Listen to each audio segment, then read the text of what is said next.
On August 19th, Amazon announced a multi-billion dollar robotics plant in Austin. 300 to 500 jobs. Every agent in the city is about to tell you to buy East. I've read the actual filings, and there's a number in there nobody's talking about. 12,395. That's how many new housing units are approved for the exact same district. First, the facts, because most of the coverage got the geography wrong. Amazon's facility is about 300 acres off Hergott's and Dalton Lanes. That's southeast Austin, near 183 and the airport, not the East Austin you're picturing with coffee shops. But that 300 acres sits inside something much bigger. It's called Dog's Head, 2,600 acres, 4 square miles. The Colorado River bends around it, and it's in the shape of a dog's head. That's where the name comes from. Developer is Endeavor Real Estate Group. The city annexed it in late May. Council signed a 45-year development agreement. And in the city's own filings, this project ran under the code name Project Toaster until July when Amazon got named publicly. Here's why I care and why a plant announcement is different from a warehouse announcement. This is advanced robotics manufacturing, engineering jobs. Amazon's own release says the jobs pay in the range of manufacturing and engineering salaries. These aren't fulfillment center wages. Amazon already employs more than 17,000 people in Austin and 86,000 across Texas.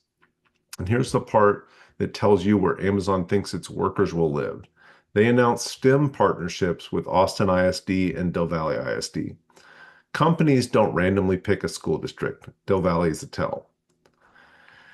Now the number I open with. Endeavor's approved plan for Dog's Head isn't just Amazon. It's 6,195 single-family homes, 6,200 multifamily units, 4 million square feet of industrial, 2.5 million square feet of retail, office, hotels, 12,395 housing units in one district. If you're a landlord, read that twice because everyone's going to tell you Amazon means your rent goes up. Amazon means demand goes up. 12,000 housing units means supply goes up too. Which one wins depends entirely on timing, and the timing is public. Build out runs 2030 to 2057, not next year, not 2028. Housing arrives roughly over 3 decades, starting around 2030.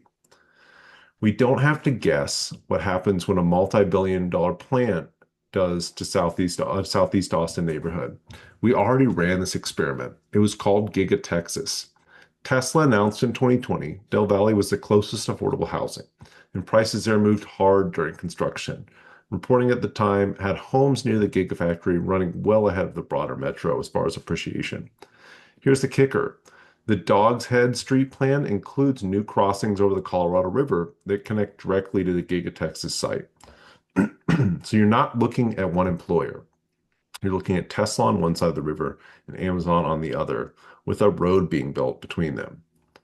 The bull case is simple, and I mostly believe it. Two anchor employers 4 miles apart, engineering wage jobs, a brand new district with retail, trails, and river access where there's currently almost nothing. Amazon asked the city for zero incentives and zero public money. Mayor Watson confirmed that, which means Amazon is paying full property taxes into that district from day one.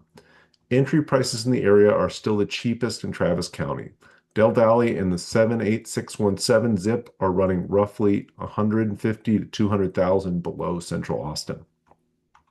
Now here's the bear case. This is the part the other agent won't tell you. One, the days on market in Del Valle have blown out.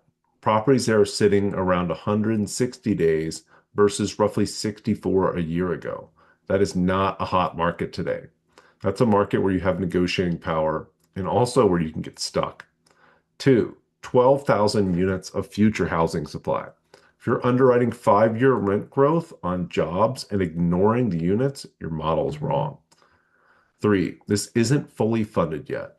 Dog's Head depends on tax increment reinvestment zone, TIRZ, where the city reimburses Endeavor for infrastructure out of future tax revenue. Austin's council approved their piece. Travis County has not. County Judge Andy Brown said in August that they're still doing due diligence on traffic, economics, and environmental impact, and they're not rushing this decision. 4. Real opposition. Neighbors and environmental groups have pushed back hard on how fast the city moved, on road closures around the Amazon site, on how loosely the whole thing is regulated. That's not noise. Opposition affects timelines, and timelines are the whole game here. 5. Austin rent is down significantly year over year right now, with a big wave of new apartments already delivered. You're buying into softness, not strength. Here's what I'd actually do. This is my actual playbook. 1, buy the commute, not the fence line. I don't want to be adjacent to 300-acre construction site for the next 4 years. Dust, trucks, road closures, vacated streets. There's nothing around there. I want to be 10 to 15 minutes away in something that already has tenants. Southeast Austin, Montopolis, 78741, 78617 pockets that are already built up and available today. 2, underwrite on today's rent, not tomorrow's. Today's, not 2031's. If a duplex doesn't work at the current Austin rents, which again are down, I don't buy it and hope Amazon fixes my spreadsheet. Amazon is the upside case, not the base case. Use a slow market while it's slow. 160 days on market means sellers are tired. That's seller paid rate buy downs, closing cost credits, and repair concessions, huge price reductions in a lot of cases. The leverage is right now before the shovels get loud and everybody reads the headline you just watched. One thing I would not do, buy raw land out there betting on 2030 entitlements. That's a developer's game with a developer's timeline and a developer's balance sheet. If the county doesn't join the TIRZ, that bet gets a lot worse. If y'all have any questions about anything here, please reach out, jordan.moorhead@kw.com. My team would love to help here. Have a great day, y'all.